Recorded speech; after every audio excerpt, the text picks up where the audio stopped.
أي بني اسمع وصايا جمعت حكما خصت بها خير الملل اطلب العلم ولا تكسل فما أبعد الخير على أهل الكسل واحتفل للفقه في الدين ولا تشتغل عنه بمال وخول واهجر النوم وحصله فمن يعرف المطلوب يحقر ما بذل لا تقل قد ذهبت أربابه كل من سار على الدرب وصل في ازدياد العلم رغام العدا وجمال العلم إصلاح العمل جمل المنطق بالنحو فمن يحرم الإعراب بالنطق اختبل انظم الشعر ولازم مذهبي في اضطراح الرفد لا تبغي النحل. والصلاة والسلام على أشرف الأنبياء والمرسلين محمد بن عبد الله صلوات الله وسلامه عليه. سبحانك لا علم لنا إلا ما علمتنا إنك أنت العليم الحكيم. اللهم علمنا ما ينفعنا وانفعنا بما علمتنا وزدنا علما وفقها وعملا يا رب العالمين. اللهم اغفر لنا ولمشايخنا ولكل من أعاننا في طلب العلم ووالدينا ووالديهم والحاضرين والمسلمين جميعا. اما بعد، ہم نے کہا تھا کہ قواعد فقہیہ میں علماء جو ہیں قواعد کی دو قسمیں بناتے ہیں. پہلے کو کہتے ہیں القواعد الکبریٰ، القواعد الام، القواعد الکبریٰ، اور دوسرے کو کہتے ہیں القواعد الکلیہ الصغریٰ، القواعد الصغریٰ، القواعد الکلیہ الصغریٰ. لیکن کبریٰ نہیں ہے، یہ قواعد الام نہیں ہے. سمجھ آئی؟ اچھا، قواعد کبریٰ جو ہیں اس کی 5 قسمیں ہیں. ہم نے کہا تھا 5 اقسام ہیں. پہلا قاعدہ جو ہیں الامور بمقاصدها، پہلا قاعدہ الامور بمقاصدها، اور اس کے تفاصیل ہم پڑھ چکے ہیں الحمدللہ. دوسرا قاعدہ الیقین لا یزول بالشک، اور اس کے بھی تفاصیل ہم پڑھ چکے ہیں الحمدللہ. اچھا، تیسرا قاعدہ آج ہم نے پڑھنا ہے جو کہ کیا ہے؟ المشقہ تجلب التیسیر، المشقۃ تجلب التیسیر. اچھا، اس قاعدے میں ہم نے آج جو عناصر لینے ہیں وہ شرح القاعدہ، ادلۃ القاعدہ، ضابط المشقہ، کیونکہ اس قاعدے کا تعلق مشقت کے ساتھ ہے تو ضابط المشقہ. اچھا، اسباب التخفیف، کیونکہ المشقہ تجلب التیسیر ای تجلب التخفیف، تو اسباب التخفیف پڑھیں گے ہم. سمجھ آئے انشاءاللہ تعالی. اچھا، پہلے نمبر پہ شرح القاعدہ. قاعدے میں ہمارے پاس 3 کلمات ہیں، المشقہ تجلب التیسیر. آپ کے پاس کتاب میں صفحہ نمبر 27 میں دیکھیں آپ کیا لکھا ہے؟ المشقہ لغتاً التعب والعناء. مشقہ کس کو کہتے ہیں؟ مشقت تعب والعناء والضیق، التعب والعناء والضیق. اچھا، اور تیسیر السہولہ واللین، السہولہ واللین. اچھا، آگے پھر معنی القاعدہ.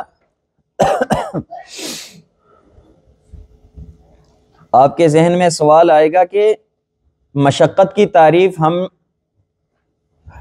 ہم نے پڑھی یہاں پہ لغوی، اور اسی طرح تیسیر کی تعریف بھی. اچھا، اصطلاحی تعریف ہم کیوں نہیں پڑھ رہے ہیں؟ اصطلاحی تعریف جو ہیں ضابط المشقہ میں ہم مشقت کی تعریف پڑھیں گے، اور اسی طرح اسباب التخفیف میں ہم تیسیر کی تعریف پڑھیں گے. سمجھ آئی؟ اچھا، اب اس کے بعد معنی القاعدہ. اس قاعدے کا معنی کیا ہے؟ کہتے ہیں المشقہ تجلب التیسیر. شریعت اسلامی میں آپ دیکھیں جس کام میں مشکلات ہو انسان کے لیے، اللہ رب العالمین نے اس کام میں آسانی پیدا کی ہوتی ہیں. یعنی جس کام میں کام کی وجہ سے مشکلات ہیں، اللہ رب العالمین نے تخفیفات رکھے ہیں. کبھی کبھی مشکلات ہوتے ہیں کام کی وجہ سے، کبھی کبھی مشکلات ہوتے ہیں افراد کی وجہ سے. تو جس فرد کے لیے مشکل ہو اس فرد کے لیے اللہ رب العالمین نے آسانی رکھی ہے. کبھی کبھی مشکلات ہوتے ہیں اس کام میں، مثال کے طور پہ بارش ہو رہی ہے یا ہوائیں چل رہی ہے، مسجد میں آ کے نماز پڑھنا، اس میں مشقت ہے کام کی وجہ سے، اس فعل کی وجہ سے، بارش کی وجہ سے، ہواؤں کی وجہ سے، تو شریعت نے عام نرمی کی ہے، اس میں کوئی مسئلہ نہیں ہے، گھر میں نماز پڑھو۔ کبھی کبھی ایک فرد من الافراد میں مسئلہ ہوتا ہے، اس کے لیے مشقت ہوتا ہے، مشکلات ہوتے ہیں، شریعت نے باقی لوگوں کو کہا ہے کہ آپ یہ کام مکمل کرو، اور جس کے لیے مشکلات ہیں کوئی مسئلہ نہیں ہے، آپ یہ کام آدھا بھی کرو، کوئی مسئلہ نہیں ہے۔ مثال کے طور پہ رمضان کے روزے سب نے رکھنے ہیں، لیکن ایک انسان بیمار ہے، شریعت نے کہا کہ آپ سب روزے رکھو، اور بیمار کو کہا کوئی مسئلہ نہیں، آپ ابھی نہیں رکھو روزے، فمن کان منکم مریضا او علی سفر فعدۃ من ایام اخر، بعد میں روزہ رکھو۔ اسی طرح ایک انسان مسافر ہے اور سفر قطعۃ من السقر، سمجھ آئی؟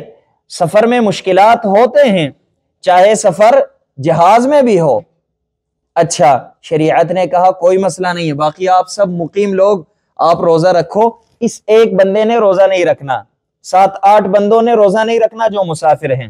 تو کہنے کا مقصد یہ ہے کہ شریعت نے اس فعل کو دیکھا، اگر فعل میں مشقت ہو تو شریعت نے سب لوگوں کے لیے آسانی پیدا کی ہے، اگر فعل میں مشقت نہ ہو لیکن ایک انسان کے لیے وہ فعل مشکل بن رہا ہو تو اس انسان کے لیے شریعت نے اس میں نرمی رکھی ہے۔ اس قاعدے کا معنی یہ ہے، معنی اصطلاحی اس مکمل قاعدے کا یہ ہے۔ اچھا، اب اس کی دلیل کیا ہے اس قاعدے کی؟ دوسرے نمبر پہ ہم نے کہا ادلۃ القاعدہ، تیسرے نمبر پہ اس قاعدے کی دلیل کیا ہے؟ آپ کے پاس کتاب میں صفحہ نمبر 27 میں آپ دیکھیں، یرید اللہ بکم اليسر ولا یرید بکم العسر، اللہ رب العالمین آپ لوگوں پہ نرمی کرنا چاہتا ہے، سختی کرنا نہیں چاہتا، لہذا نرمی کا تقاضا یہ ہے کہ کام مشکل ہو اس کو آسان کر دیا جائے۔ بارش ہو رہی ہے، مسجد نہیں آ سکتے نماز پڑھنے کے لیے، کام مشکل ہے، اس کو آسان کر دیا جائے۔ اسی طرح تخفیف کا تقاضا یہ ہے، نرمی کا تقاضا یہ ہے، کسی بندے کے لیے، کسی ایک انسان کے لیے کوئی ایک کام مشکل ہو، نہیں کر سکتا ہو، کوئی مسئلہ نہیں ہے، اس کے لیے آسان کر دیا جائے، تو شریعت نے آسان کر دیا۔ سمجھ آئی؟ اسی طرح اللہ رب العالمین فرماتے ہیں دوسری آیت میں وَمَا جَعَلَ عَلَيْكُمْ فِي الدِّينِ مِنْ حَرَج، دینی امور میں، معاملات میں اللہ رب العالمین نے کوئی حرج انسان پہ نہیں رکھا، مشکلات انسان کے لیے پیدا نہیں کیے اسلام نے۔ اسی طرح لا يكلف اللہ نفسا الا وسعها، انسان کو اللہ رب العالمین اتنا ہی مکلف بناتا ہے جتنا انسان کے استطاعت میں ہو۔ انسان کے استطاعت میں ایک کام نہیں ہو تو شریعت نے نہیں کہا کہ یہ کام کرو۔ مثال کے طور پہ حج کرنا انسان پہ فرض ہے، من ارکان الاسلام ہے، حج کرنا من ارکان الاسلام ہے، لیکن انسان کے پاس پیسے نہیں ہیں، مال نہیں ہے، شریعت نے اس کو یہ نہیں کہا کہ ضرور حج کرو۔ مال ہے لیکن جہاز نہیں ہے، سمجھ آئی؟ مثلا کسی ملک میں رہ رہا ہے جہاں سے نہ گاڑی میں جا سکتا ہے، نہ گھوڑوں پہ جا سکتا ہے، نہ کوئی جہاز سسٹم ہے، تو کوئی مسئلہ نہیں، حج فرض نہیں ہے اس انسان پہ، تخفیف ہے اس کے ساتھ، لا یکلف اللہ نفسا الا وسعها، اس انسان کے بس میں نہیں ہے۔ یہ بات سمجھ آئی؟ آگے یرید اللہ ان یخفف عنکم، کیوں؟ وخلق الانسان، انسان ہے ہی ضعیف، تو اللہ رب العالمین نے اس ضعیف انسان کے لیے کافی نرمیاں پیدا کی ہیں جو کہ آگے پڑھیں گے انشاءاللہ اسباب التخفیف میں۔ سمجھ آئی؟ ان میں سے چند کوئی 8-10 پڑھیں گے انشاءاللہ، زیادہ نہیں۔ اچھا آگے پھر من السنہ، نبی صلی اللہ علیہ، ابو موسیٰ الاشعری رضی اللہ عنہ فرماتے ہیں کہ کان رسول اللہ صلی اللہ علیہ وسلم اذا بعث احدا من اصحابہ فی بعض امرہ، نبی صلی اللہ علیہ وسلم جب صحابہ کو کسی کام پہ بھیجتے تو کیا کہتے ہیں، کیا فرماتے ہیں؟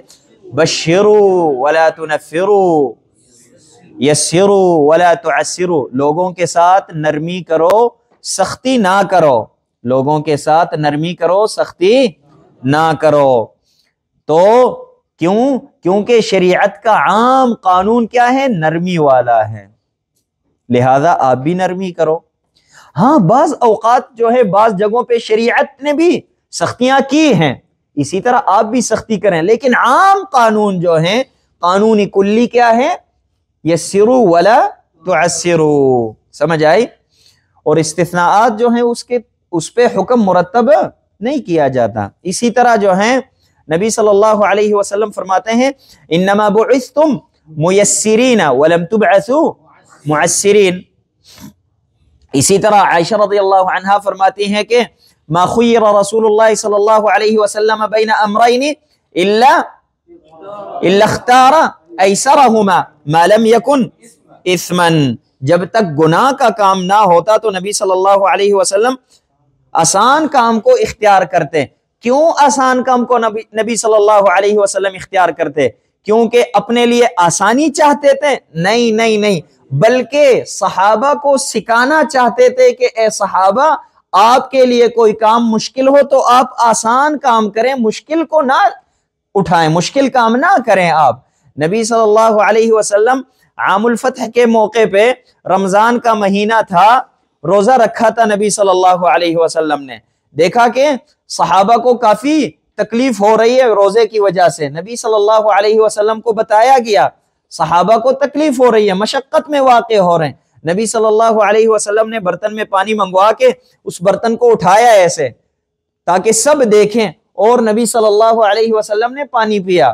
مطلب کیا تھا؟ نبی صلی اللہ علیہ وسلم اپنے لیے آسانی چاہتے تھے؟ نہیں، انما یطعمنی ربی ویسقینی، نبی صلی اللہ علیہ وسلم فرماتے ہیں مجھے میرا رب کھلاتا پلاتا ہے، میں آپ لوگوں جیسا نہیں ہوں۔ تو کہنے کا مقصد کیا ہے کہ نبی صلی اللہ علیہ وسلم اپنی وجہ سے تخفیف کو اختیار نہیں کرتے۔ تو عائشہ رضی اللہ عنہا یہاں جو فرماتی ہے کہ نبی صلی اللہ علیہ وسلم آسان کام کو اختیار کرتے، یہ لتعلیم امتہ، تعلیما لامتہ، سمجھ آئی؟ امت کو تعلیم دینے کے لیے، سکھانے کے لیے۔ اچھا، اسی طرح نبی صلی اللہ علیہ وسلم فرماتے ہیں ان اللہ تجاوز عن امتی الخطأ والنسیان وما استکرہوا علیہ۔ یہ ادلہ آپ کے پاس کتاب میں ہیں، ساتھ ایک آیت یہ بھی لکھیں فاتقوا اللہ ما استطعتم۔ اللہ رب العالمین فرماتے ہیں کہ اللہ رب العالمین سے آپ نے اتنا ہی ڈرنا ہے، اتنا ہی تقوی اختیار کرو جو آپ کے بس میں ہو۔ مطلب کیا ہے؟ نیک کام کرنا یہ تقوی ہے، نیک عمل کرنا تقوی ہے۔ نیک عمل اتنا ہی کرو جتنا آپ کے بس میں ہو، آپ کے بس میں نہ ہو تو وہ نہ کرو، مشکلات میں اپنے آپ کو واقع نہ کرو، سمجھ آئی؟ اسی طرح ہاں بالکل یہ بھی یہ لکھ سکتے ہیں آپ۔ اچھا، اور بھی کئی آیات ہیں، ہم تو ان میں سے بعض لے رہے ہیں۔ اسی طرح مشہور آیات احادیث، صرف نبی صلی اللہ علیہ وسلم فرماتے ہیں اذا امرتکم بشیء فأتوا منہ ما استطعتم، جب میں آپ کو کسی کام کا حکم دوں تو اس کام پہ آپ نے اتنا ہی عمل کرنا ہے جتنا آپ کے بس میں ہو، اپنے بس سے زیادہ عمل کرنے کی کوشش نہ کرو، سمجھ آئی؟ اب یہ دلائل یاد ہو گئے، یاد رہیں گے انشاءاللہ۔ اب چوتھا مسئلہ جو ہم نے پڑھنا ہے ضابط المشقہ۔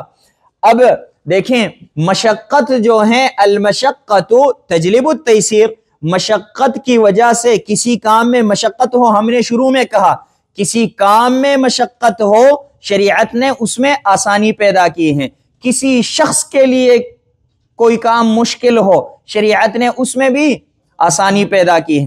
اب یہ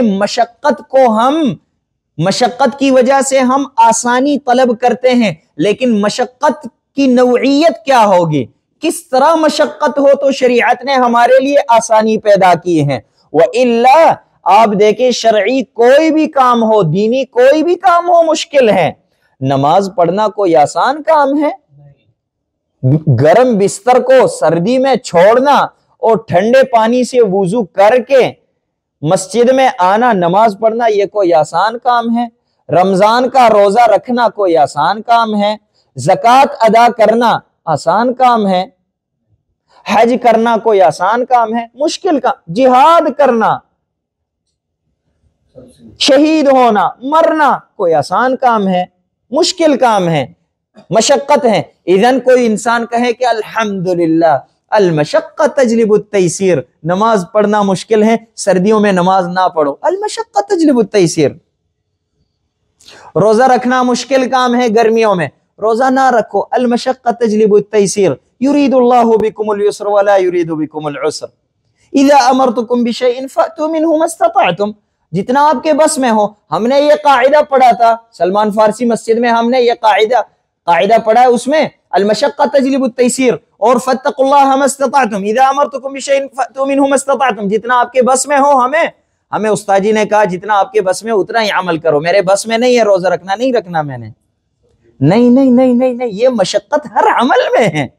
اچھا، مشقت کی کوئی خاص نوعیت ہونی چاہیے؟ ہاں، تو مشقت کی 3 قسمیں ہیں، ہر مشقت کو شریعت نے آسان نہیں کیا ہے۔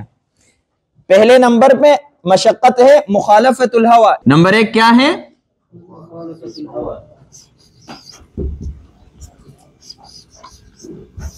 مخالفت الہوی۔ اچھا آپ یہ بتائیں، خواہشات کی مخالفت کرنا مشکل کام ہے یا نہیں ہے؟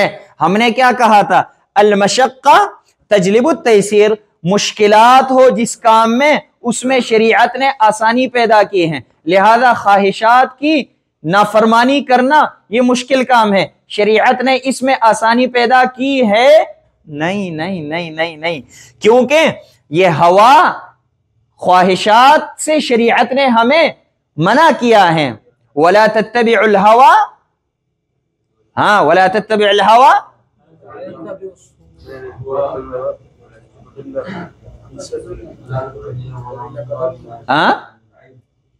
ان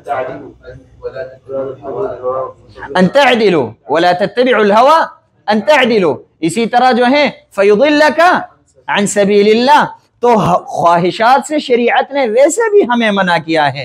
نبی صلی اللہ علیہ وسلم فرماتے ہیں لا يؤمن احدكم حتى يكون هواه تبعا لما جئت به، حتى يكون هواه تبعا لما جئت به، اس وقت تک انسان مسلمان نہیں ہو سکتا جب تک خواہشات دین اسلام کے تابع نہ کرے اپنے خواہشات کو۔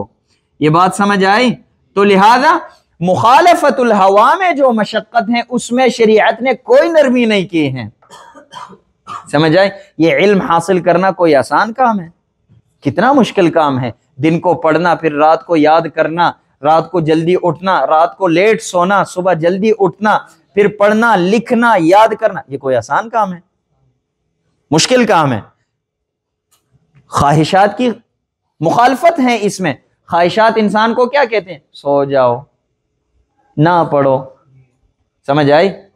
سست ہو جاؤ، لہذا اس میں کوئی نرمی نہیں کی شریعت نے۔ دوسرے نمبر پہ کیا ہے ہمارے پاس؟ العسر۔ العسر بحيث لا يتمكن الانسان من الفعل، بحيث لا يتمكن الانسان من الفعل۔ لکھوں یا آپ خود لکھ لیں گے ساتھ؟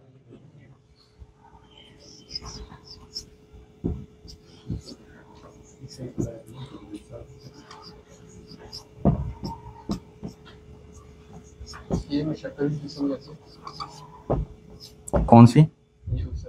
یہ ابھی تک تو ہم نے اس کی وضاحت نہیں کی۔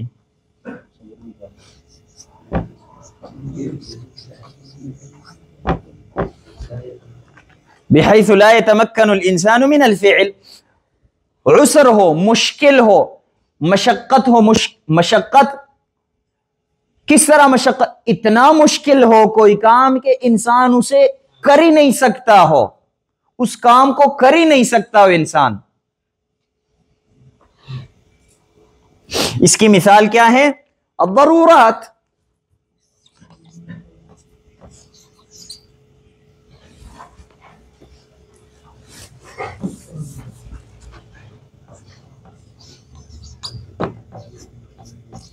الضرورہ، اللہ رب العالمین فرماتے ہیں وَقَدْ فَصَّلَ لَكُمْ مَا حَرَّمَ عَلَيْكُمْ إِلَّا مَضْطُرِرْتُمْ إِلَيْهِ إِلَّا مَضْطُرِرْتُمْ إِلَيْهِ. تو جس میں مشکلات ہو انسان کے لیے، اتنے مشکلات ہوں کسی کام میں جس کی وجہ سے انسان کام نہیں کر سکتا ہو، شریعت نے نرمی کی ہے، کوئی مسئلہ نہیں ہے. سمجھ آئی؟ انسان کے لیے وضو کرنا، طہارت حاصل کرنا مشکل ہے. میری طرف دیکھیں، طہارت حاصل کرنا، نماز کے لیے طہارت ضروری ہے. اچھا، طہارت انسان کس پہ کرے؟ پانی پہ، جس کو وضو کہتے ہیں. لیکن انسان طہارت حاصل نہیں کر سکتا پانی والا طہارت. شریعت نے کہا کوئی مسئلہ نہیں ہے، تیمم کرو. تیمم بھی انسان نہیں کر سکتا ہو، شریعت نے کہا کوئی مسئلہ نہیں ہے، بغیر تیمم نماز پڑھو. نہ وضو نہ تیمم، تو پھر کیا کرنا ہے؟ کچھ بھی نہیں، ایسے ہی نماز پڑھو. سمجھ آئے؟ اتنے مشکلات ہے کہ آپ طہارت حاصل ہی نہیں کر سکتے، نہ کرو. سمجھ آئے؟ کوئی بھی کام ہو اس میں شریعت نے اس میں نرمی کی ہے. اب تیسرے نمبر پہ ہمارے پاس الضیق.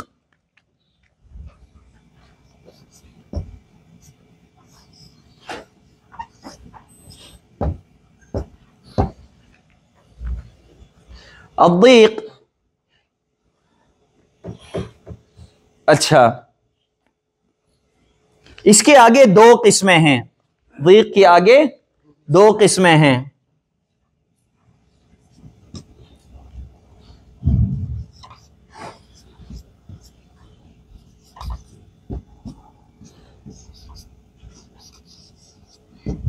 ما ورد فیہ الدلیل، ہمارے پاس دلیل موجود ہو کہ یہ من اسباب التخفیف ہے. ما ورد فیہ الدلیل انہ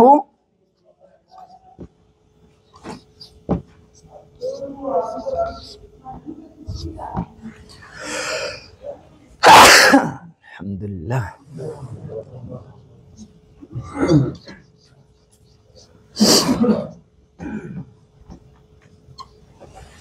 ما ورد فیہ الدلیل انہ من اسباب التخفیف.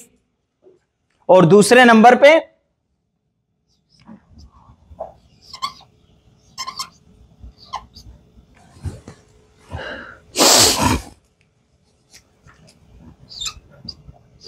ما لم يرد فیہ دلیل انہ من اسباب التخفیف.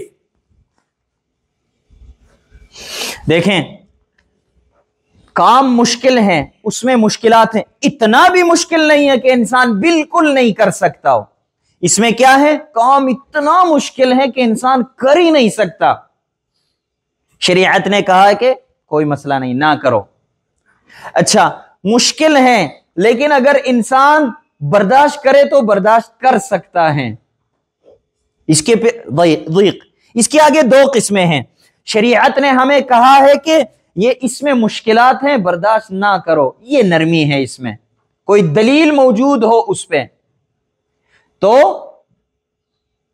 اس مشقت میں انسان کے لیے نرمی ہے. دوسرے نمبر پہ جس کی دلیل نہ ہو اس مشقت میں انسان کے لیے تخفیف نہیں ہے. مثال کے طور پہ دیکھیں، بیماری کی حالت میں روزہ رکھنا مشکل کام ہے یا آسان ہے؟ مشکل ہے.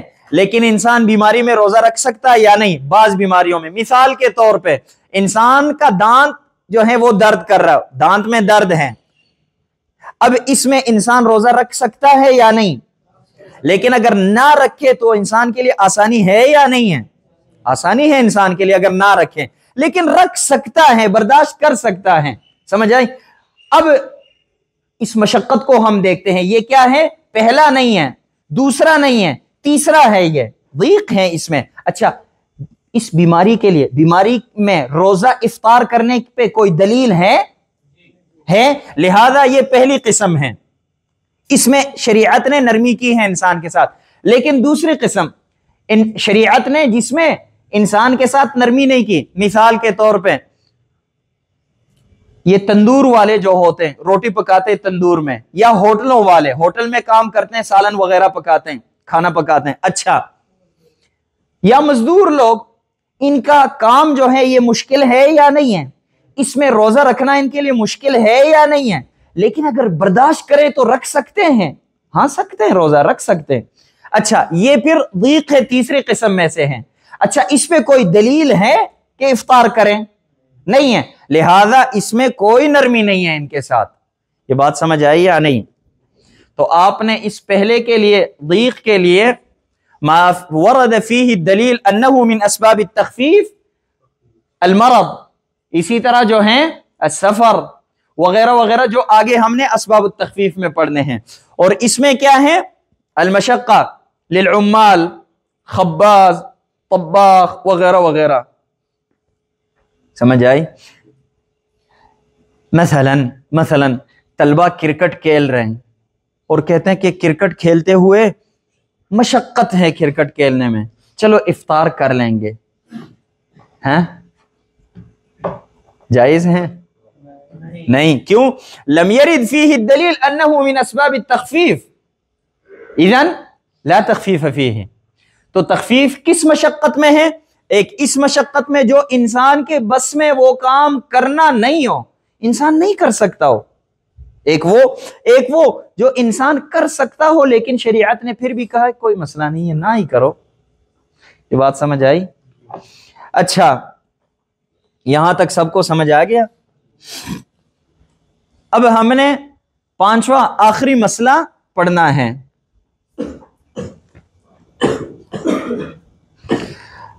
کہتے ہیں اسباب تخفیف، آپ کے پاس کتاب میں بھی ہے، یہ اسباب الرخص لکھا ہوا ہے کتاب میں۔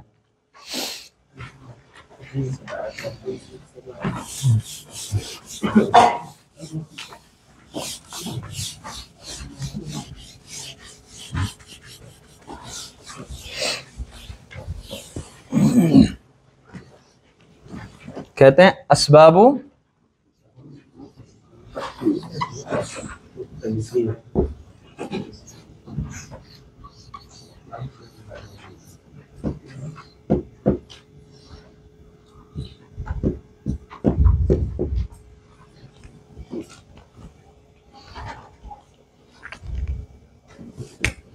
اسباب التخفیف۔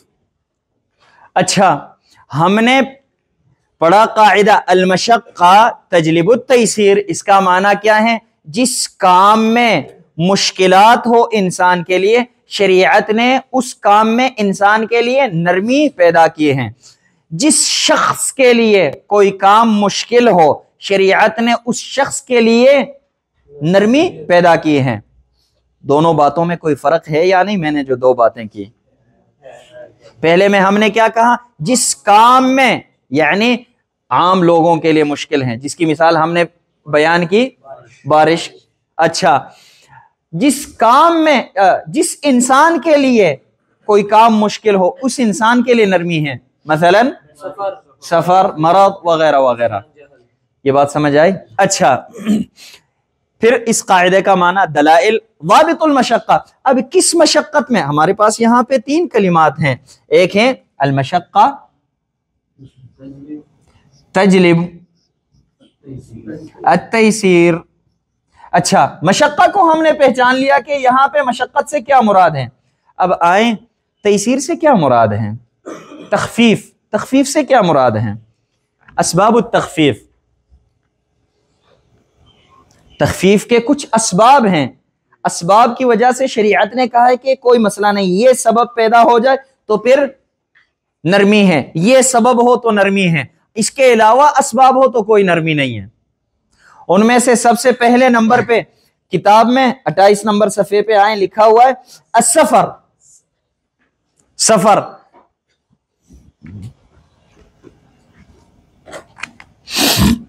ہمارے پاس کتنے اسباب ہیں؟ 1 2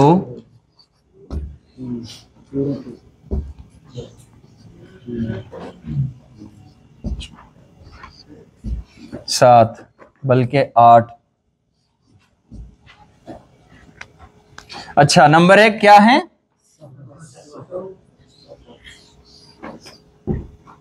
السفر. اچھا سفر جو ہے یہ من اسباب التخفیف ہیں. اس کی دلیل کیا ہے؟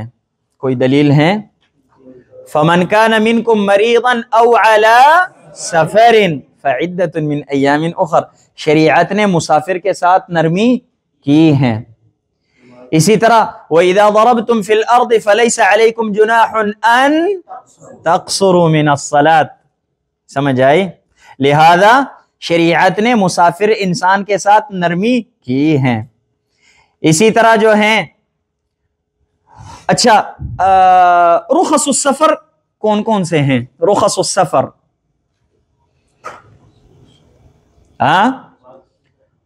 رخص السفر، سفر میں کس چیز کی نرمی ہوتی ہے انسان کو؟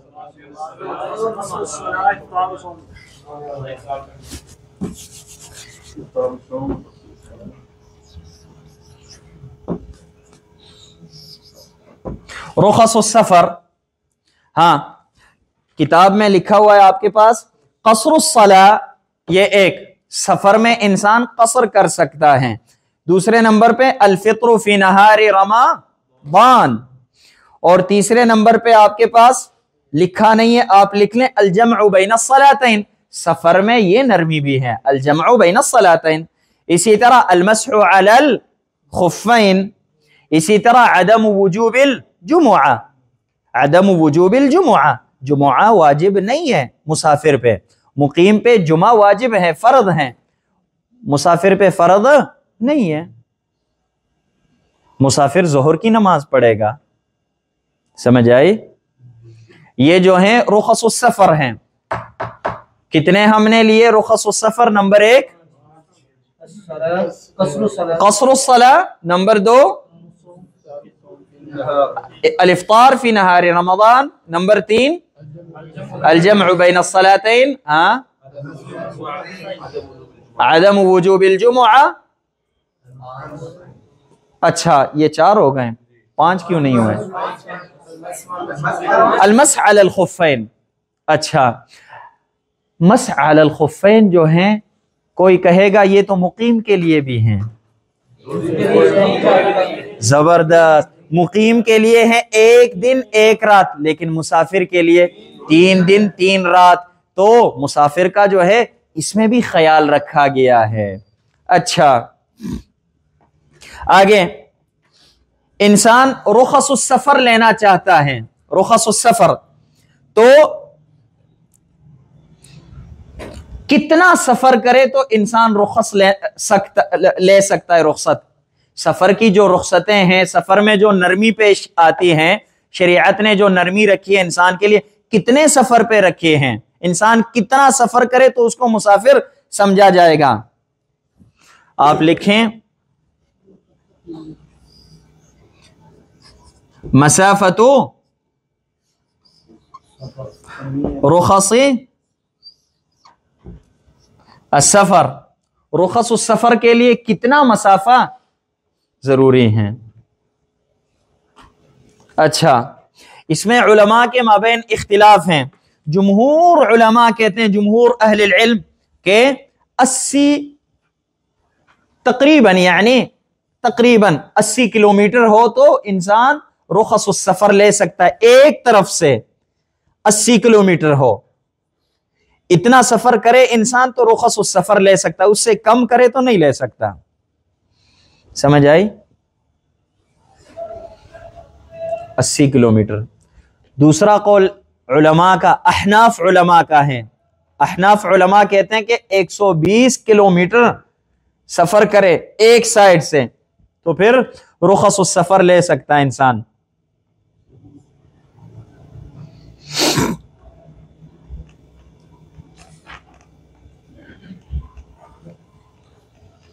اچھا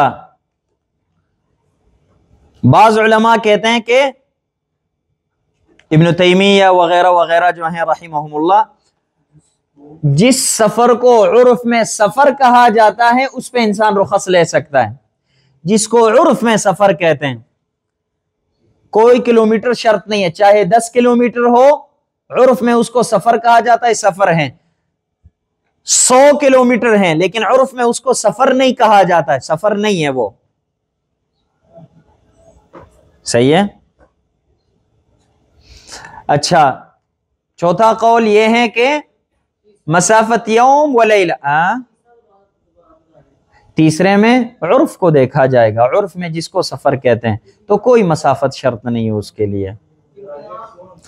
یہ بعض علماء، ان میں سے ایک ابن تیمیہ رحمہ اللہ ہیں، وغیرہ دوسرے علماء، ابن القیم دوسرے. اچھا چوتھا قول جو ہیں وہ یہ ہے کہ یوم و لیلہ، ایک دن ایک رات کے مسافت پہ انسان سفر کرے تو رخص السفر لے سکتا ہے، اس سے کم ہو تو رخص السفر نہیں لے سکتا. اچھا پھر اس میں جا کے آگے اختلاف ہے کہ سفر کی 3 قسمیں ہیں: سفر الطاعہ، سفر المعصیہ، السفر المباح. انسان سفر کر رہا ہے اللہ کی تابعداری کے لیے. انسان، آپ لوگ جس طرح آپ میں سے بعض علماء سندھ سے آئے ہیں، بعض پشاور سے آئے ہیں، بعض کراچی سے آئے ہیں، بعض فیصل آباد سے، چترال سے آئے ہیں. کس لیے آئے ہیں آپ یہاں پہ؟ علم حاصل کرنے کے لیے. علم کیوں حاصل کرتے ہیں؟ اللہ کو راضی کرنے کے لیے. تو اس کو کہتے ہیں سفر الطاعہ. بالاتفاق اس میں انسان رخص السفر لے سکتا ہے. ہاں دوسرا جو ہے سفر کی دوسری قسم سفر الطاعہ، السفر المباح. انسان سفر کر رہا ہے کس لیے؟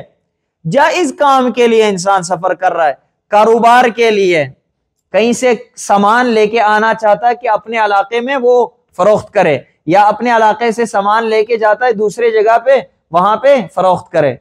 تو یہ سفر مباح ہے، اس میں بھی رخص السفر لے سکتا ہے بالاتفاق.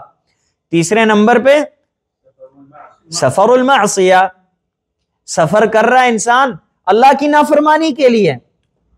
اللہ رب العالمین ہمیں ان میں سے نہ بنائے. مثلا کوئی انسان یہاں سے گجرانوالہ سے لاہور جا رہا ہے، کیوں؟ کوئی کسی شخص کو قتل کرنے کے لیے لاہور جا رہا ہے. کہتے ہیں لاہور میں مینار پاکستان کے پاس جو ہیں وہاں پہ کوئی پروگرام ہے، وہاں جانا ہے میں نے، لوگوں کے جیب سے پیسے نکالنے کے لیے، موبائل چوری کرنے کے لیے. کاروبار کر رہا ہے، صحیح ہے، موبائل کا کاروبار کر رہا ہے چوری کر کے. یہ سفر المعصیہ ہیں. یا وہاں جا رہا ہے مثلا گجرانوالہ سے لاہور، کس لیے؟ کوئی کسی لڑکی سے ملنے کے لیے، حرام تعلقات ہے اس کے ساتھ، تو یہ سفر المعصیہ ہیں. لہذا سفر المعصیہ پہ انسان کو رخص السفر ملتے ہیں یا نہیں، اس میں علماء کے مابین اختلاف ہے. بعض علماء کہتے ہیں کہ رخص السفر انسان کو ملتے ہیں، کیونکہ سفر ہیں، چاہے یہ اللہ کی نافرمانی کے لیے جا رہا ہے یا تابعداری کے لیے، کیونکہ علت سفر ہے. دوسرے علماء کہتے ہیں کہ نہیں، سفر تو علت ہے، لیکن سفر میں اللہ رب العالمین نے نرمی پیدا کی ہے اس انسان کے لیے. اب یہ کمبخت انسان جا رہا ہے اپنے رب کے نافرمانی کے لیے، تو رب العالمین اس کے ساتھ پھر بھی نرمی کرے گا. تو لہذا اس انسان کے ساتھ تو اور سختی کرنی چاہیے، نرمی کا مستحق نہیں ہے وہ انسان. آگے پھر دوسرا جو ہے ہمارے پاس کیا ہے؟ دوسرا سبب المرض.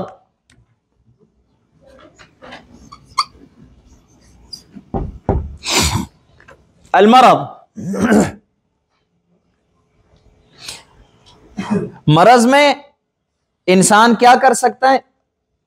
رخص المرض دیکھیں آپ کے پاس کتاب میں، التیمم عند التضرر، التیمم عند التضرر، اور اسی طرح عند التضرر باستعمال الماء، القعود في صلاة الفجر في صلاة الفرض اذا عجز عن القیام، کیونکہ قیام مع القدرہ نماز میں رکن ہے، واجب نہیں ہے، رکن ہے.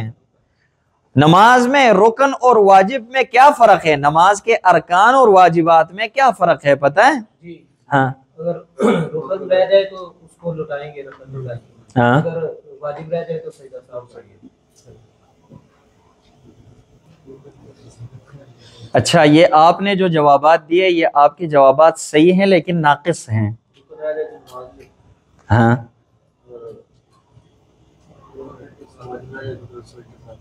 ہاں جوابات آپ کے صحیح ہیں ماشاء اللہ تبارک اللہ، لیکن ناقص ہیں. اس طرح جواب آپ نے کسی کو نہیں دینا. اگر اس کے اس وقت کرنے کا جو ہے نا امکان ہو تو پھر اس وقت ہی کرے گا رکن کے.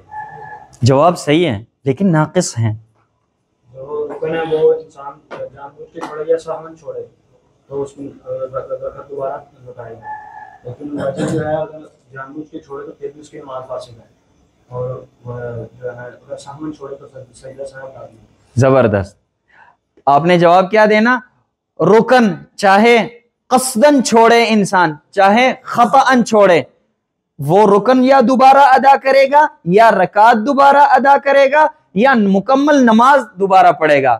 یہ جو ہم نے یا کیا یہ کس لیے؟ اگر گنجائش ہو امکان ہو اس رکن کو ادا کرنے کی رکن ادا کرے، گنجائش نہیں ہے رکعت مکمل ادا کرے. نماز کے بعد یاد آئے اوہو میں نے تو رکوع تو میں بھول گیا تھا نماز میں، دوسری رکعت میں رکوع بھول گیا ہوں، سجدہ بھول گیا ہوں، سورہ فاتحہ بھول گیا ہوں، اب جا کے دوبارہ نماز پڑھو. یہ بات سمجھ آئی؟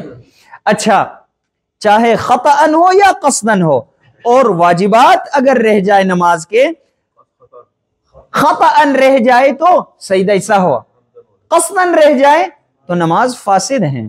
یہ بات سمجھ آئی؟ وہ رکن یا وہ واجب ادا کرے گا یا رکعت دوبارہ پڑھے گا یا نماز دوبارہ پڑھے گا. سمجھ آئی؟ تو سجدہ سہو کس حالت میں ہے؟ ایک حالت میں جس میں غلطی سے کوئی واجب رہ جائے. سمجھ آئی؟ اچھا شروط الصلاۃ اور ارکان الصلاۃ میں کیا فرق ہیں؟ خارج عن الصلاۃ ہیں شروط الصلاۃ، اور ارکان الصلاۃ داخل فی الصلاۃ ہیں. یہ بات سمجھ شریف میں آئی؟ اچھا ان چیزوں کو حاشیے میں رکھو. صحیح ہے، یہ حاشیے کی باتیں تھیں. اچھا ہم کیا پڑھ رہے تھے؟ المرض. اب یہاں پہ ایک مسئلہ ہے،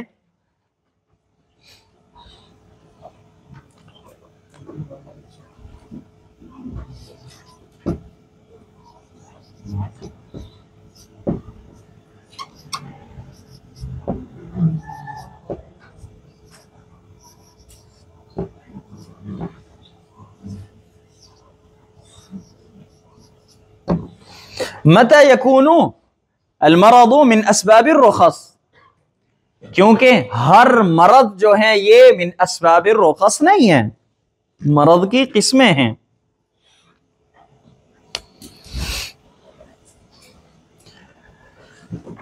اچھا مرض کے بارے میں علماء کے مابین اختلاف ہیں، یہ اختلاف بعد میں انشاءاللہ ذکر کریں گے.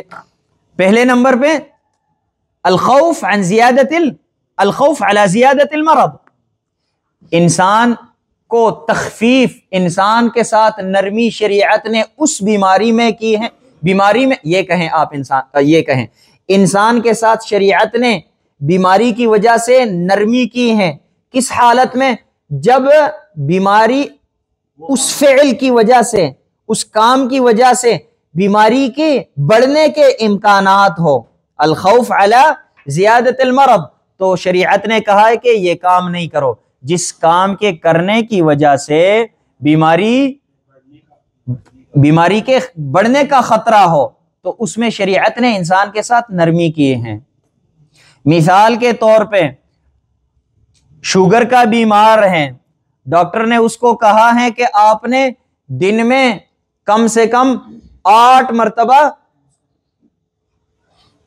تھوڑا سا کچھ نہ کچھ کھانا ہے، 8 مرتبہ دن میں. اور اسی طرح جو ہے آپ نے یہ انسولین یہ استعمال کرنے ہیں، یہ لگانے دن میں 4 مرتبہ. اب اگر یہ انسان نہ کرے تو انسان کی بیماری بڑھنے کا خطرہ ہے.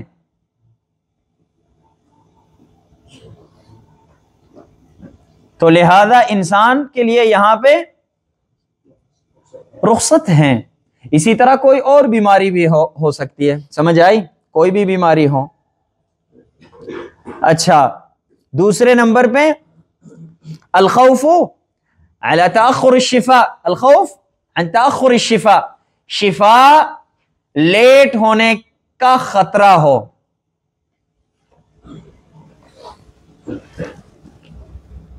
ڈاکٹر نے کہا ہے کہ یہ دوائی آپ نے 3 مہینے استعمال کرنی ہے، 3 مہینے کا کورس ہے، درمیان میں رمضان کا مہینہ آئے، اب کیا کریں؟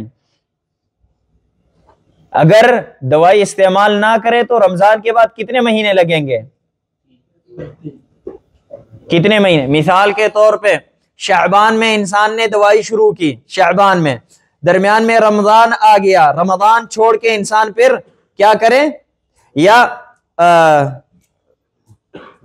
مثلا رجب میں انسان نے دوائی شروع کی، رجب، شعبان، رمضان میں ٹھیک ہونا تھا، یعنی 3 مہینے اس کے لگنے تھے، 3 مہینے کا کورس تھا، انسان رمضان کے روزے رکھے دوائی نہیں کھائے تو کیا کرے گا؟ پھر شوال میں ٹھیک ہوگا، 4 مہینے لگیں گے.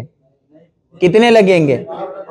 رمضان کے بعد پھر سے دوبارہ شروع کرے گا تو انسان کے کتنے مہینے لگیں گے؟ کتنے مہینے؟ 6 مہینے لگیں گے. رمضان کو نکال کے 6 لگیں گے مہینے، رمضان کو شمار کر کے یعنی 6 لگیں گے پھر، کیونکہ رمضان میں تو دوائی نہیں کھائی. تو رمضان کی وجہ سے انسان نے بعد میں دوبارہ یہ کورس شروع کرنا ہے. آپ یہ نہ کہیں کہ ایک ہی مہینہ ہے کوئی مسئلہ نہیں ہے بعد میں کر لے گا، نہیں نہیں نہیں، پھر 3 مہینے کا کورس دوبارہ شروع کرنا ہے. بعض دوائیاں ہوتی ہیں 6 مہینے کی، 6 مہینے کا کورس ہوتا ہے، 9 مہینے کا کورس ہوتا ہے. درمیان میں رمضان کے روزے رکھو، دوائی نہ کھاؤ تو پھر کیا کرنا ہے؟ رمضان کے بعد پھر 1 سے شروع کرنا ہے. تو لہذا شریعت نے کہا کوئی مسئلہ نہیں ہے، افطار کرو بعد میں روزہ رکھو. یہ بات سمجھ آئی؟ یہاں پہ خوف ہے عن تأخر الشفاء. تیسرے نمبر پہ عند وجود الالم، عند وجود الالم، لکھنے کی ضرورت تو نہیں ہے نا، آپ لکھ رہے ہیں. عند وجود الالم، بیماری تو اتنی زیادہ نہیں ہے لیکن درد بہت زیادہ ہو رہی ہے. مثال کے طور پہ مولوی صاحب کیا نام ہے؟ مولانا عزیر صاحب، کہاں کے؟ کراچی. مولانا عزیر صاحب کراچی میں رہ رہے ہیں. اچھا، روزہ رکھا ہے مولانا صاحب نے، اس کے دانت کو درد ہونے لگا. اچھا، دانت میں مسئلہ ہے ان کا، شدید درد ہے، صحیح ہے. اب شریعت نے اس کو اجازت دی ہے کوئی مسئلہ نہیں، افطار کرو، کیونکہ درد برداشت نہیں کر سکتا یہ، لہذا افطار کر سکتا ہے، مسکنات دوائیاں لے سکتا ہے تاکہ سکون مل جائے، آرام مل جائے ان کو. صحیح ہے. اچھا، یہ 3 حالات ہیں مرض کے. مرض پھر من رخص، من اسباب الرخص ہوتا ہے، وإلا نہیں ہوتا. اچھا، بیماری کے بارے میں، مرض کے بارے میں نے آپ کو کہا تھا یاد کروانا، اور آپ کو بھی کہا تھا یہ بھول جائے تو آپ نے یاد کروانا. آپ کو یاد آ گئی. اچھا دیکھیں ادھر، مرض کے بارے میں علماء کے مابین اختلاف ہیں کہ یہ جتنا ہم نے جو کچھ پڑھا ہے کیا اس کو دیکھا جائے گا یا نہیں. بعض علماء کہتے ہیں کہ ان 3 حالات کو نہیں دیکھا جائے گا. عرف میں جس کو مرض کہتے ہیں اس میں رخصت ہے، یا انسان کے اعتقاد میں جس کو مرض کہیں وہ اس میں رخصت ہے. اچھا، محمد ابن سیرین رحمہ اللہ ایک دن فی نہار رمضان کھانا کھا رہے تھے. طلبہ کو پڑھانے کے بعد کھانا کھانے لگے. طلبہ نے کہا کہ شیخ صاحب آپ نے رمضان کے مہینے میں آپ کھانا، جس طلبہ کیا کہتے ہیں، کھانا تناول فرما رہے ہیں، عزت کے ساتھ جب کہتے ہیں کھانا تناول فرما رہے ہیں، تو کہا ہاں، تو آپ نے روزہ نہیں رکھا؟ کہا نہیں، میں بیمار ہوں. تو طلبہ حیران ہو گئے، آپ نے صحیح پڑھایا ہمیں، نہ بخار ہے نہ کچھ ہے. سبحان اللہ، یہ بخار جو ہے بذاتی ہی کوئی بیماری نہیں ہے. کسی بیماری کی وجہ سے بخار انسان کو اللہ رب العالمین پیش کرتا ہے تاکہ انسان کو پتہ چلے کہ میں بیمار ہوں. وَإِلَّا کئی بیماریاں ہوتی ہیں انسان کو پتہ نہیں چلتا میں بیمار ہوں. تو بخار جو ہے صرف کیا ہے؟ نشانی ہے، علامت ہے کہ بیمار ہو، احتیاط کرو، دوائی لو. اچھا، نہ بخار ہے ان کو نہ کچھ. تو انہوں نے کہا، طلبہ نے پوچھا کہ شیخ صاحب آپ واقعی بیمار ہیں؟ کہا ہاں میں بیمار ہوں، یہ میری انگلی جو ہے یہ زخمی ہے، بیمار ہوں میں. اور اللہ رب العالمین فرماتے فَمَنْ كَانَ مِنْكُمْ مَرِيضًا أَوْ عَلَى سَفَرٍ فَعِدَّةٌ مِنْ أَيَّامٍ أُخَرَ. مریضاً بیمار ہو، تحدید نہیں ہے اس میں کتنا بیمار ہو، تو بس میں بیمار ہوں، میری انگلی جو ہے یہ زخمی ہے. دیکھو یہ نظر آ رہا ہے؟ ہاں آپ کو نظر آ رہا ہے؟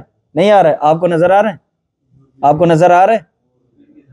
نظر آ رہا ہے؟ کس کو نظر آ رہا ہے یہ زخم؟ اور مجھے خود بھی نظر نہیں آ رہا ہے کیونکہ زخم ہے ہی نہیں. اچھا، تو کہتے ہیں بس مرض ہو انسان رخصت لے سکتا ہے. سمجھ آئی؟ اچھا، اس کے بعد جو ہے اگلا تیسرے نمبر پہ ہمارے پاس کیا ہے؟ الاکراہ. اکراہ، اکراہ کس کو کہتے ہیں؟ اکراہ کی تعریف کیا ہے؟ الزام الانسان بفعل لا يريده. الزام الانسان بفعل لا يريده. الزام الانسان، الزام سے مراد کسی پہ الزام لگانا نہیں ہے، الزام تراشی نہیں. الزام یعنی کسی انسان پہ کوئی کام لازم کرنا، ایسا کام جو وہ خود کرنا نہیں چاہتا ہو. سمجھ آئی؟ ہاں، الزام الانسان بما بفعل ما لا يريده، یا الزام الانسان بفعل لا يريده. اچھا، اکراہ کی آگے دو قسمیں ہیں، اکراہ ملجئ، اکراہ غیر ملجئ.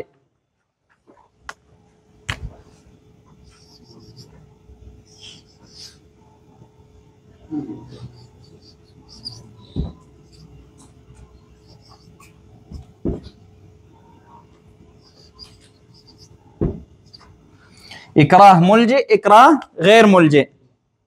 اکراہ ملجئ کس کو کہتے ہیں؟ الذی یزول معه الاختیار. اکراہ ملجئ الذی یزول معه الاختیار. انسان مکرہ ہو، مکرہ ملجئ ہو. ملجئ کا مطلب کیا ہے؟ انسان مجبور ہو، کسی نے اس کو مجبور کر دیا کسی کام پہ، انسان کے بس میں کچھ بھی نہیں ہے. مثال کے طور پہ مولانا شیراز صاحب کا کوئی انسان ہاتھ پاؤں باندھ کے اس کو اٹھائے، اور کوئی چھوٹا سا مولوی کون ہے؟ چھوٹا سا، چھوٹے سائز کا، نہیں ہاں، کیا نام ہے مولوی صاحب؟ سندھی مولوی صاحب، کیا نام ہے؟ طاہا. کوئی وزنی سا چاہیے.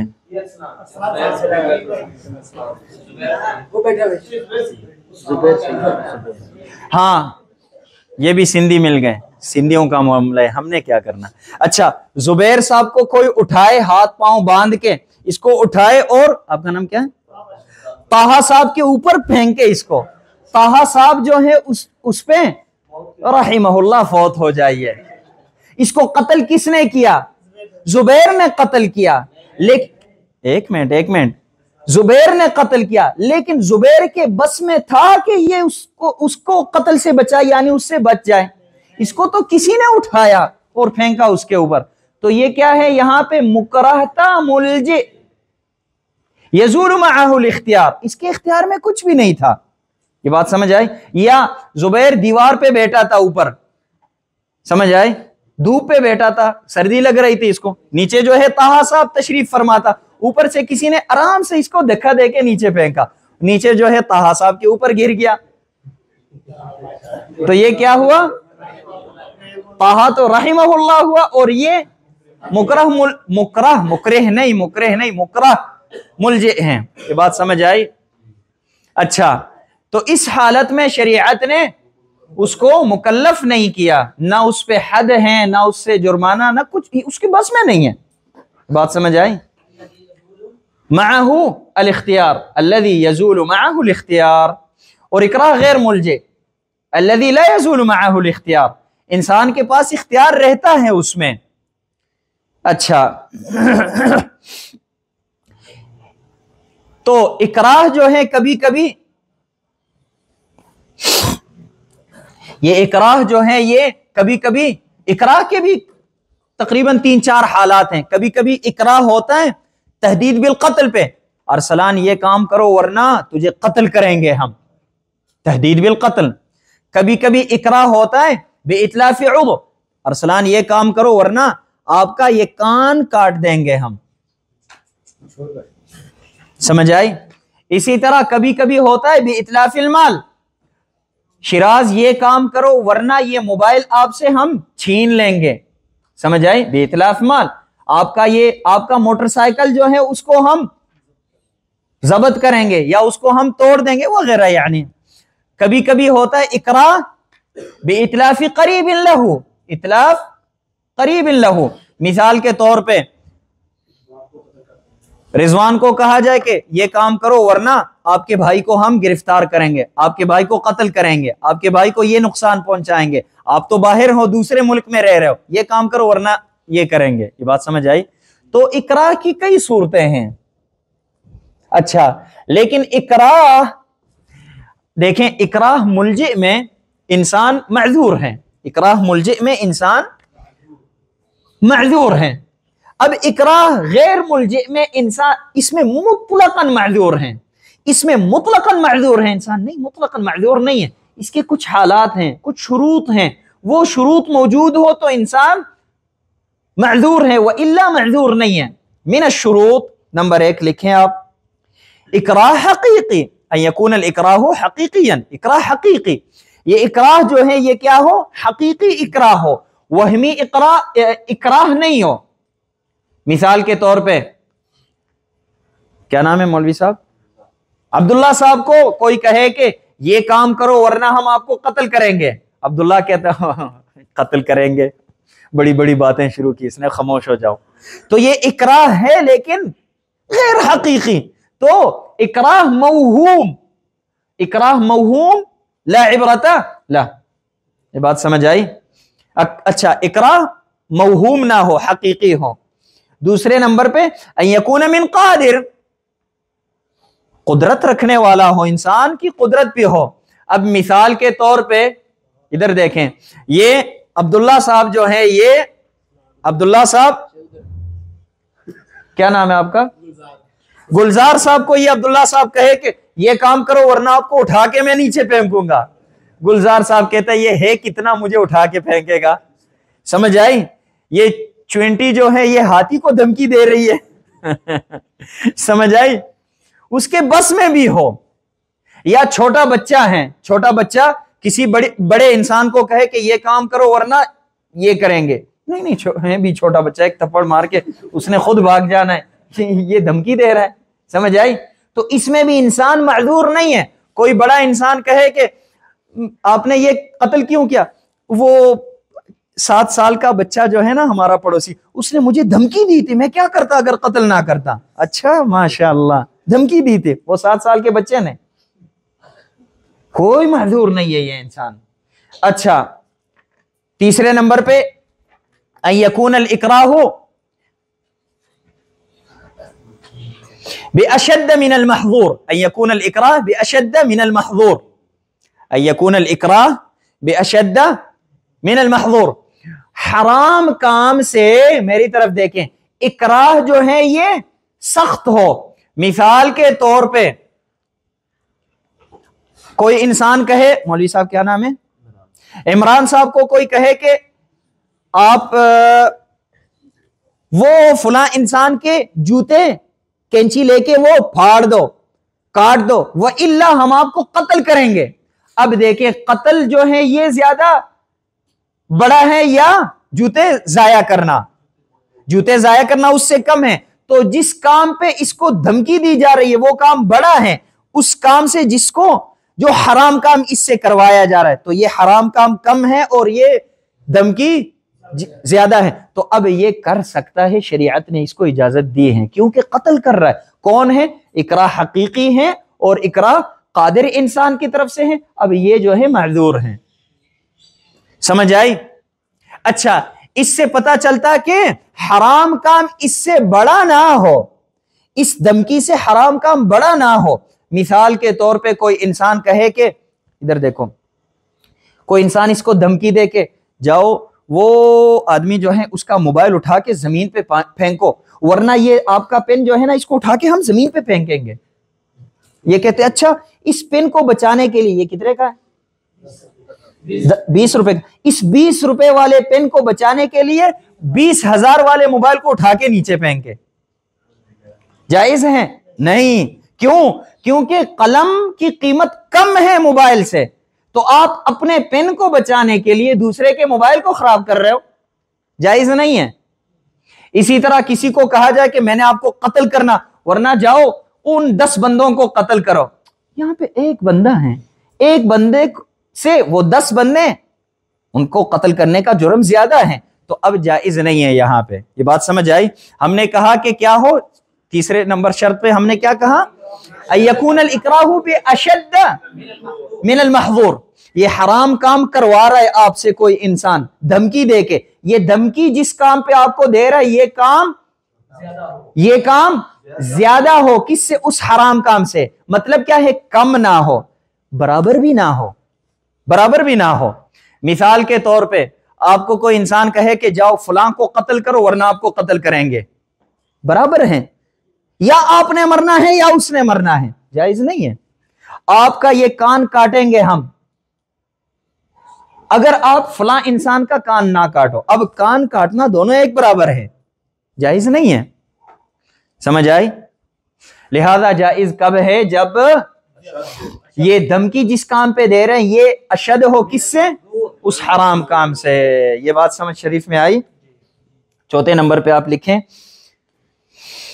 ان یغلب علی ظنہ التنفیذ. ان یغلب علی ظنہ التنفیذ، جس کو دھمکی دی جا رہی ہے اس کے گمان میں ہو کہ اگر میں نے یہ کام نہیں کیا تو واقعی یہ انسان جو ہے یہ ظالم انسان ہے، یہ کر بھی لے گا، یہ کہتا تو ہے کر بھی لے گا. اگر اس کے گمان میں یہ نہیں شاید نہ کرے، شاید نہ کرے، دھمکی تو اس نے دی ہے، دھمکی صحیح ہے، اور یہ انسان قادر بھی ہے اور یہ کام اشد بھی ہے اس سے، لیکن شاید نہ کرے، شاید مجھے قتل نہ کرے، شاید میرا مال نہ چھین لے، تو اب اس انسان کے لیے نرمی نہیں ہے. ہاں اس انسان کے ذہن میں یہ ہو کہ وہ کر لے گا، تنفیذ کرے گا، تو پھر تخفیف ہے. یہ بات سمجھ آئی؟ ان یغلب علی ظنہ التنفیذ. اچھا آگے کیا ہے؟ النسیان.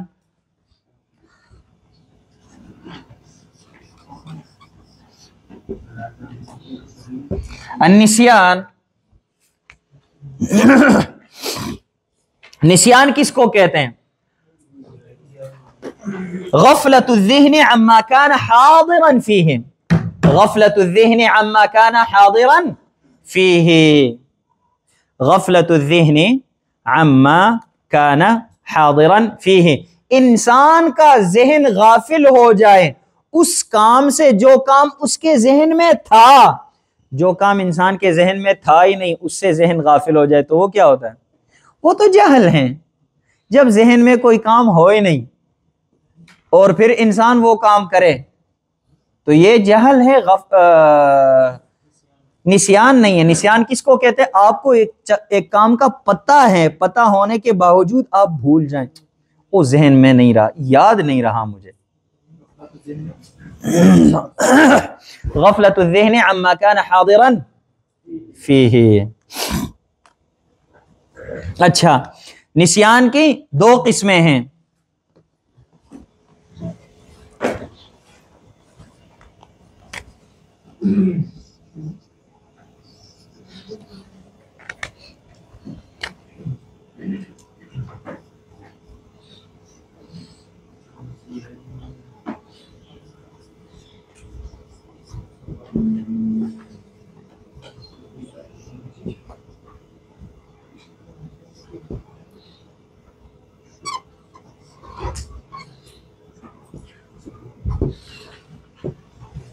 نسیان لواجب، انسان کسی واجب کام کو بھول جائے. ہوتا ہے نا کبھی کبھی آپ نے فجر کی نماز پڑھی، اوہو میں تو بھول گیا تھا، فجر کی نماز نہیں پڑھی میں نے. آپ نے فجر کی نماز پڑھی؟ ہاں پڑھی میں نے. اچھا اس کے لیے وضو کیا تھا آپ نے؟ اوہو میں تو بھول گیا ہوں، میں نے تو فجر کے لیے وضو نہیں کیا تھا. نسیان لواجب، فجر کی نماز کے لیے وضو کرنا واجب ہے، واجب بھول جائے انسان. نسیان لمحظور، حرام کام کو چھوڑنا کوئی انسان بھول جائے، نسیان لمحظور. مثال کے طور پہ ہم نے دیکھا مولوی صاحب کو کھانا کھا رہے ہیں، آپ نے روزہ نہیں رکھا؟ نہیں رکھا میں نے، الحمدللہ میں نے روزہ رکھا ہے، اور کھا رہا ہے ساتھ ساتھ پانی پی رہا ہے، الحمدللہ میں نے روزہ رکھا. اچھا یہ جو کھا پی رہے استغفراللہ میں تو بھول گیا تھا. سمجھ آئے؟ تو کبھی کبھی انسان حرام کام کرتا ہے بھول کے، کبھی کبھی واجب بھول جاتا ہے. اچھا نسیان لواجب جو ہیں اس کا حکم کیا ہے؟ یرفع الاثم، انسان گناہگار نہیں ہوتا، لیکنہ لا یبرئ الذمہ. یرفع الاثم، انسان گناہگار نہیں ہوتا اس کی وجہ سے، لیکن بری الذمہ بھی نہیں ہوتا. یرفع الاثم ولکنہ لا یبرئ الذمہ، بری الذمہ بھی نہیں ہوتا انسان. مثال کے طور پہ انسان نماز پڑھے وضو کے بغیر نماز پڑھنا گناہ ہے یا نہیں ہے؟ حرام ہے یا نہیں ہے؟ انسان گناہگار ہوتا ہے یا نہیں؟ گناہگار ہوتا ہے انسان جب وضو کے بغیر نماز پڑھے. لیکن انسان بھول کے وضو کے بغیر نماز پڑھے تو اب کیا ہے؟ انسان لا اثم علیہ لیکنہ لا یکون بریء الذمہ. کیا کہیں گے اس کو؟ کہیں گے جاؤ دوبارہ وضو کر کے نماز پڑھو. یہ نہیں ہے کہ او بھول گئے تھے آپ وضو کرنا، ہاں میں بھول گیا تھا، کوئی مسئلہ نہیں ہے، کوئی ٹینشن نہیں ہے. نہیں، مسئلہ نہیں ہے مطلب گناہگار نہیں ہو، لیکن جاؤ ابھی دوبارہ وضو کر کے نماز پڑھو. سمجھ آئی؟ اچھا اس کے بعد کیا ہے؟ نسیان لمحظور، حرام کام کو انسان بھول کے کرے تو لا یؤاخذ به، اس کا حکم کیا ہے؟ لا یؤاخذ به. حکم کیا ہے؟ لا یؤاخذ به، یہ انسان مجرم نہیں سمجھا جائے گا. مثال کے طور پہ رمضان کے یا روزے کی حالت میں کوئی انسان کچھ کھائے پیے تو یہ حرام کام ہے، لیکن یہ کیا ہے؟ لا یؤاخذ به، لا یؤاخذ به. اچھا ہاں لا یؤاخذ به. اچھا اب ایک مسئلہ ہے، انسان نماز پڑھے اور اس کے جسم پہ نجاست ہو، اس کا حکم کیا ہے؟ انسان کے جسم پہ نجاست ہو، اس کا حکم کیا ہے؟ ایک تو یہ ہے کہ اس کو پتہ ہی نہیں ہو کہ میرے جسم پہ نجاست ہیں، اس کی نماز صحیح ہے. نبی صلی اللہ علیہ وسلم کو پتہ نہیں تھا کہ میرے جوتے جو ہیں اس میں نجاست ہیں. انسان کو پتہ ہے کہ میرے کپڑے گندے ہیں، میں نے کپڑے بدلنے ہیں، تبدیل کر کے میں نے نماز پڑھنی ہے، لیکن بعد میں نماز کے وقت بھول گیا. اب جہل نہیں ہے، نسیان ہے. جہل کے لیے سابق علم ضروری نہیں ہے، نسیان کے لیے سابق علم ضروری ہے. غفلت الذہن عما کان حاضرا فیہ، اور جہل کے لیے سابق علم نہیں ہوتا. یہ بات سمجھ آئی؟ جہل اور نسیان کا فرق. اچھا انسان بھول جائے کہ کپڑے میرے گندے تھے اور نماز پڑھے، اس کا کیا حکم ہے؟ بعض علماء کہتے ہیں اس کی نماز صحیح ہے، بعض علماء کہتے ہیں کہ اس کی نماز صحیح نہیں ہے، دوبارہ نماز پڑھے گا. سبحان اللہ، ہم نے اس دن کہا تھا شروع میں کہ علماء جب بھی اختلاف کرتے ہیں تو کسی مسئلے میں، فرع فقہی میں، وہ اصل میں کسی قاعدے میں ان کے درمیان اختلاف ہوتا، اس قاعدے کے اختلاف کی وجہ سے فرع فقہی میں بھی اختلاف کرتے ہیں. اب بعض علماء کہتے ہیں کہ اس کی نماز صحیح ہے، بعض کہتے ہیں نماز صحیح نہیں ہے. جو کہتے ہیں کہ اس کی نماز صحیح ہے وہ کہتے ہیں کہ نجاست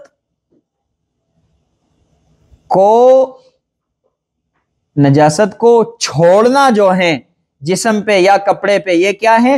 حرام ہے.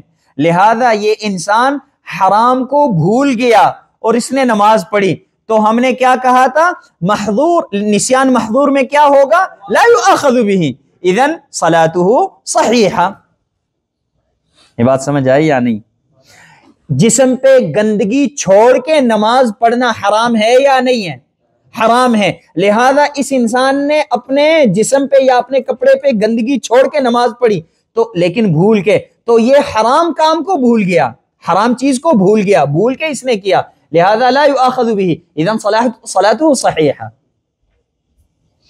اچھا، دوسرے جانب علماء کہتے ہیں کہ نہیں، ازالت النجاسہ واجب ہے انسان پہ، ازالت النجاسہ واجب ہے انسان پہ، لہذا یہ انسان واجب کو بھول گیا ہے، محظور کو نہیں بھولا۔ تو واجب کو جب بھول جائے تو کیا ہے؟ لا یأثم الانسان لیکنہ لا یکون بریء الذمہ، تو کیا ہے؟ اب یہ انسان گناہگار نہیں ہے، لیکن اس کو ہم کہیں گے کہ جاؤ کپڑے بدل کے دوبارہ نماز پڑھو۔ یہ بات سمجھ آئی؟ دونوں میں اختلاف ہیں، ہاں، اس قاعدے کی وجہ سے، اس تعلیل کی وجہ سے۔ ہم نے کہا تھا کبھی کبھی اختلاف ہوتا ہے فی القاعدہ، کبھی کبھی اختلاف ہوتا ہے فی تطبیق القاعدہ، فی ای القواعد یطبق ینفذ۔ سمجھ آئی؟ وہ 4 حالات جو ہم نے بیان کیے تھے۔ اچھا، آگے جو ہیں اگلا کیا ہے؟ 5ویں نمبر پہ الجہل۔ ہاں ہاں، اچھا یہاں پہ کیا ہے اگلا؟ الجہل، الجہل،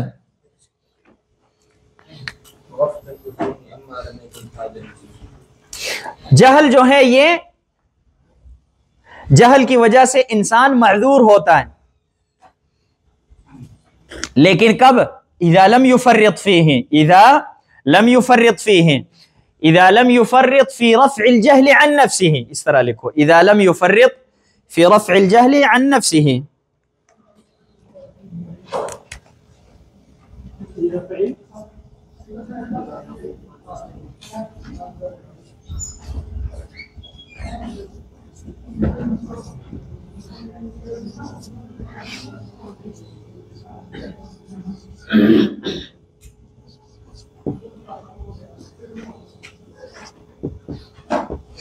اذا لم يفرط في رفع الجهل عن نفسه، انسان نے کوئی تفریط نہیں کیا ہو، اس میں انسان نے سستی نہیں کی ہو رفع الجہل میں۔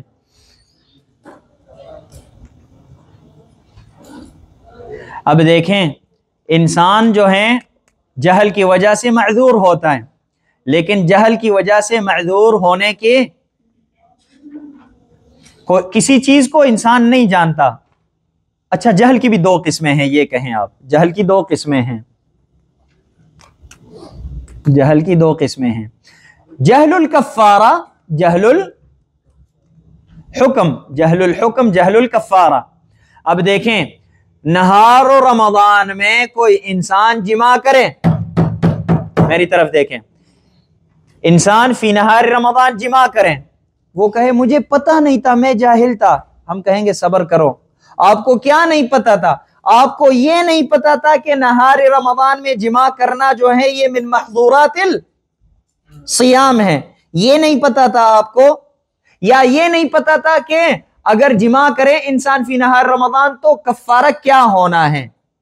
اگر وہ کہے کہ مجھے یہ تو پتا تھا کہ یہ کام منع ہے، لیکن یہ نہیں پتا تھا کہ سزا کیا ہوگی، ہم کہیں گے اس کی سزا یہ ہے اور جاؤ کرو۔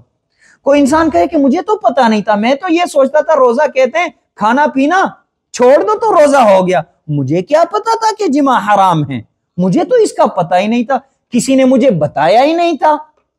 ہم کہتے ہیں یہ معذور ہے، کچھ بھی نہیں ہے اس پہ۔ سمجھ آئی؟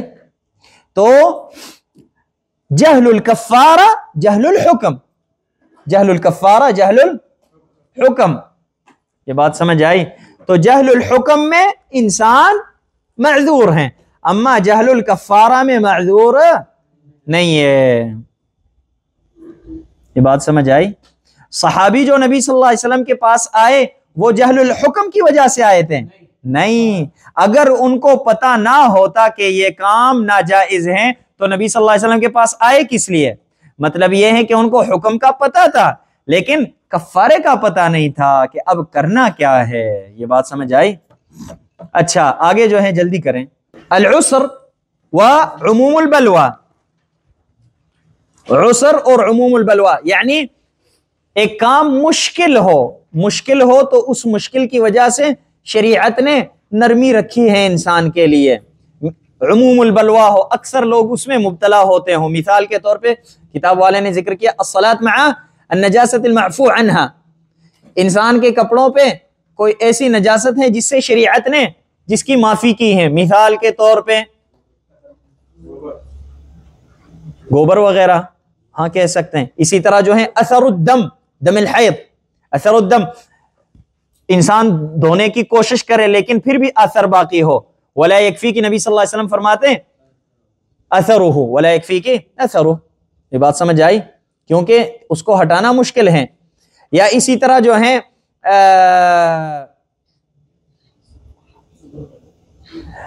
راستے میں جو ہے روڈ پہ پانی ہو، بارش کا پانی ہو، اب وہاں پہ گندگی بھی ہوتی ہے لیکن وہ پاؤں کے ساتھ کپڑوں کے ساتھ لگے تو کپڑے انسان کے گندے نہیں ہوتے، انسان نماز پڑھ سکتا ہے کیونکہ اس سے بچنا مشکل ہے، کیونکہ ہر جگہ پہ یہ اس طرح حالات ہوتے ہیں. تو اب ہر جگہ سے بچنا مشکل ہے تو شریعت نے اس میں نرمی کی ہے انسان کے ساتھ. اسی طرح جو ہے 7ویں نمبر پہ النقص. انسان کے اندر کوئی نقصان ہو، نقص ہو. نقص کی 2 قسمیں ہیں.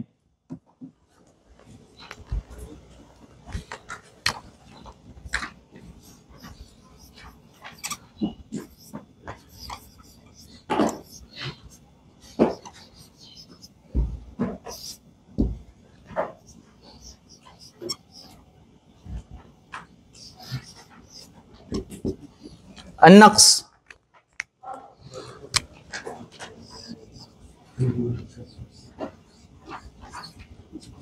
نقص حقیقی اور نقص حکمی. نقص حقیقی اور نقص حکمی. نقص حقیقی انسان کے جسم میں کوئی نقص ہو، کوئی کمی ہو، شریعت نے نرمی کی ہے. سمجھ آئی؟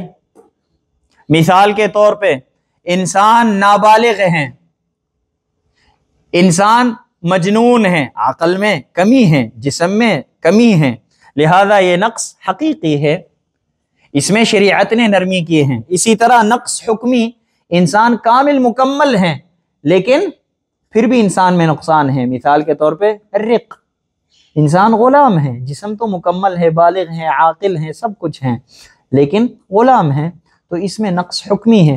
دونوں میں شریعت نے کوئی نہ کوئی نرمی کی ہے. اچھا اسی طرح جو ہے آپ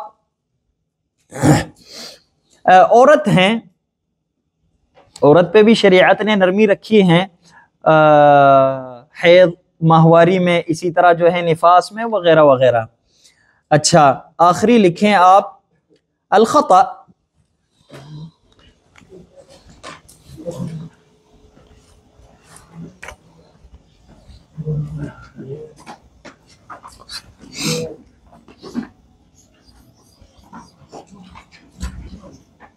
اس کی بھی 2 قسمیں ہیں.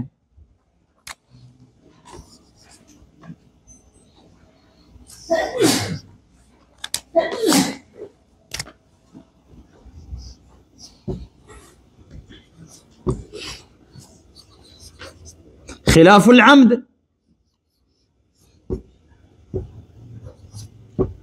اور خلاف الصواب. خلاف العمد اور خلاف الصواب. خطأ خلاف العمد اور خطأ خلاف الصواب. ایک انسان کوئی کام کرے، غلطی کرے کسی کام میں، کام کرنا چاہتا تھا لیکن اس نے اس کام میں غلطی کی، اس میں شریعت نے کوئی نرمی نہیں رکھی. لیکن انسان کو پتہ ہی نہیں تھا، انسان کرنا نہیں چاہتا تھا لیکن اس نے کام کیا، خطأً. دیکھیں قتل کی 3 قسمیں ہیں، العمد، شبہ العمد اور خطأ. تو یہاں پہ خطأ فی مقابلۃ العمد ہے، تو یہ مقصود ہے شریعت میں. اچھا ہاں خلاف الصواب کوئی انسان کام کرے، انسان نماز پڑھنا چاہتا تھا لیکن نماز میں اس نے غلطی کی، اس میں کوئی نرمی نہیں ہے. وضو کرنا چاہتا تھا لیکن وضو کے افعال میں اس نے غلطی کی، خلاف الصواب کام کیا، صحیح جو تھا اس سے عکس کام کیا، غلط کیا. اچھا، اور ایک ہے الخطا خلاف العمد، یعنی قصدن نہیں، بدون ارادہ کوئی کام کرے، ارادہ نہیں تھا اس نے، الفعل بغیر ارادہ. کبھی کبھی یہ فی حقوق الآدمیین ہوتا، کبھی کبھی فی حقوق اللہ، فی حقوق الآدمیین فی حقوق اللہ، یہ خطا کے تحت، خطا العمد خلاف العمد.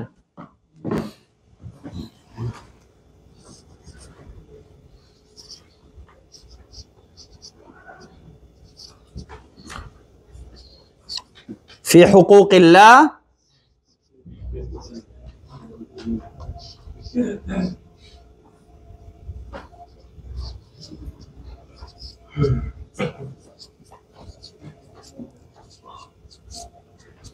فی حقوق الآدمیین، فی حقوق الآدمیین میں لا یسقط الحقوق، خطا لا یسقط الحقوق. سمجھ آئی؟ انسان کہیں پہ جا رہا تھا، غلطی سے یا گاڑی چلا رہا ہے انسان، خطأً کسی کا سامان ضائع کرے انسان، تو یہاں لا یسقط الحقوق، حقوق العباد میں. اما فی حقوق اللہ یسقط الاثم لیکن یتغیر به الحکم. یسقط الاثم پہلا کام، اور دوسرا کام یتغیر به الحکم. حقوق اللہ میں کوئی انسان غلطی کریں، خلاف العمد والا جو غلطی ہے وہ صحیح ہے، اس میں کیا ہے، انسان گناہگار نہیں ہوتا، وہ کام اس کا کفارہ ساقط ہو گیا، نہیں ساقط نہیں ہو گیا، لیکن نرمی ہے اس میں. مثال کے طور پہ کوئی انسان کسی کو قتل کرے خطأً، گناہگار نہیں ہے یہ انسان، لیکن اس میں کفارہ لازم ہے، تو شریعت نے نرمی کی. ہونا تو یہ چاہیے تھا کہ اس کو قتل کیا جائے، لیکن شریعت نے کہا کہ اب اس کو قتل نہیں کیا جائے گا بلکہ اس سے ہم دیت لیں گے. یہ بات سمجھ آئی؟ سبحانک اللہم و بحمدک، اشہد ان لا الہ الا انت، استغفرک و اتوب الیک.